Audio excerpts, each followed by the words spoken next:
السلام علیکم ورحمۃ اللہ وبرکاتہ۔ کہتے ہیں جی دوسرا سوال ہے جس حدیث میں آتا ہے کہ معقل بن یسار کی بہن کو طلاق دینے والے نے دوبارہ نکاح کرنے کا ارادہ کیا تو معقل بن یسار نے منع کر دیا۔ کہتے ہیں جی اس کا حوالہ چاہیے۔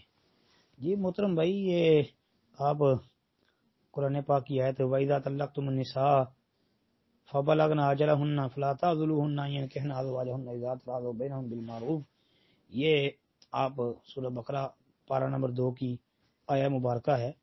اس کے تحت آپ دیکھ لیں تفسیروں میں بھی حدیث لکھی گئی ہے، اور حدیث سنن نبی داود کے اندر دیکھ لیں 2087 نمبر۔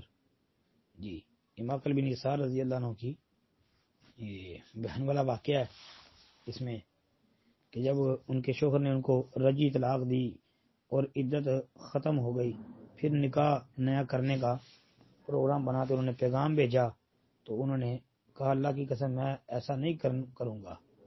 تو پھر یہ آیت معقل بن یسار کہتے ہیں میرے بارے میں ہی نازل ہوئی تھی۔ السلام علیکم ورحمۃ اللہ۔